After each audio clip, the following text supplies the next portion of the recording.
Hey guys, Kayak Fishing Carl. So I'm in the garage today. I'm working on a little project, and I think I'm taking a unique uh, direction to solve this little problem. Problem is, my phone's always going dead while I'm on the water.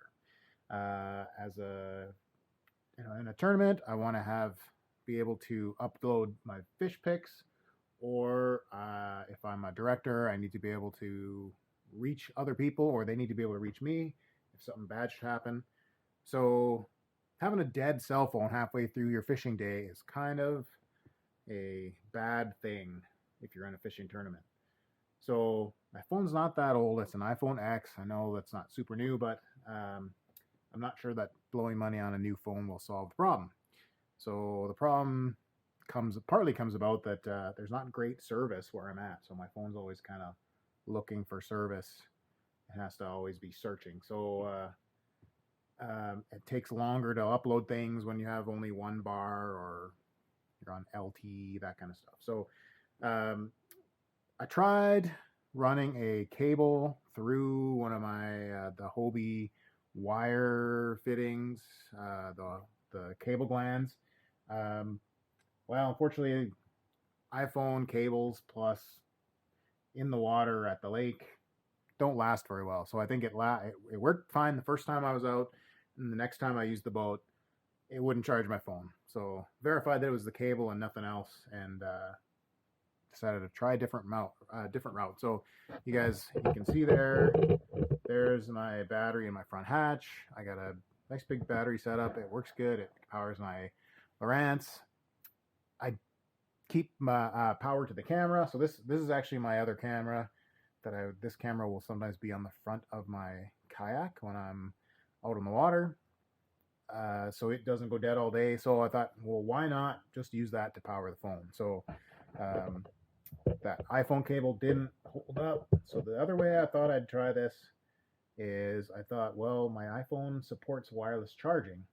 So what if I had something in the boat or a spot in the boat for a wireless charger? So got this guy off Amazon. This is a Kpon is the brand, invisible wireless charger. It says model C30.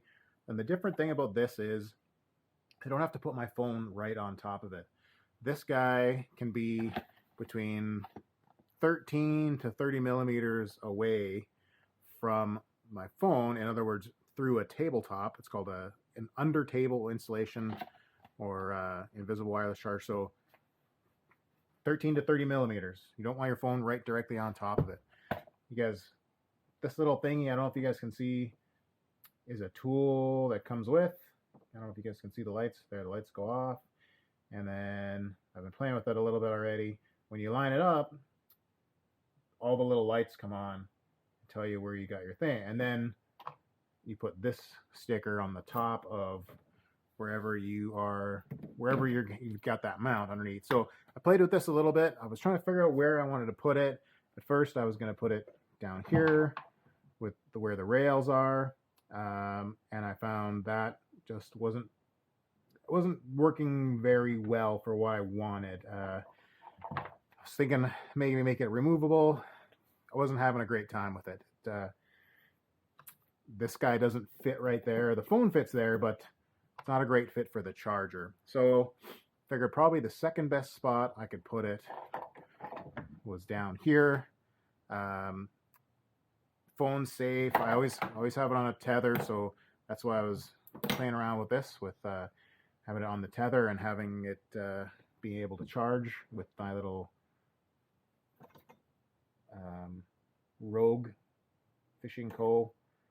tether, which works really good. So I think what I'm going to do, I'm going to mount this guy. I'm going to put this setup right here with Velcro. That way I can remove it later. There's nothing really in here. This is a nice, pretty thick, substantial piece of plastic. I was playing with this earlier and sticking it in there with some masking tape just to hold it in place. So I'm going to use some Velcro because then I can just remove the whole thing if I decide I don't like it or it doesn't work for whatever reason. So you guys, I'm going to stick this thing in there, and then I'll show you guys how the little lighty guy works, and then I'll show you guys that it charges the phone. So hang on, guys. All right, guys, so it just took me a few minutes there to stick the Velcro onto the little mount and onto the little charger. And then you can see right here, I've got my charging spot. So this is what they call a power sticker. You can use that if the charger is a little further away. You can choose to use it or not use it depending on the thickness of the material that you're charging through.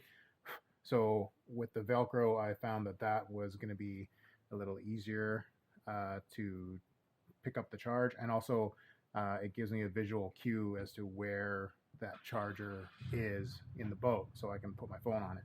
So as you can see, put the little guy on there. And when I line it up, the lights all come on that little guy. Hope you guys can see that in the how bright it is in here. So those guys all light up, and when I put my phone on top of that pad, you can't really, maybe you can see, maybe you can't, it starts to charge. So that's my little spot right there. So it'll be out of my way. I can have my phone on the charger while I'm in my boat. So out fishing, if I think I'm going to run out of battery power in my phone, I don't have to worry about a cable. This guy, I mentioned earlier that the cable didn't work too well because it got wet. This being up on this surface of the kayak is going to be out of the water in all but the most dire of circumstances. And then it's connected to my power bank up front there. And yeah, so I can charge my phone, charge my camera, and keep my Lowrance fish finder going. So that's it for me, guys. Thanks for checking out my video. Hopefully this helped some of you guys that struggle with keeping your phones charged while out on the water.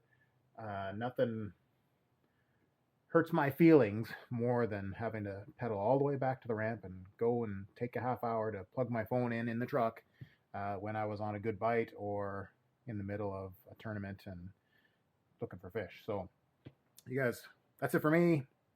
Kayak Fishing Carl saying, keep your line in the water. Check you guys later.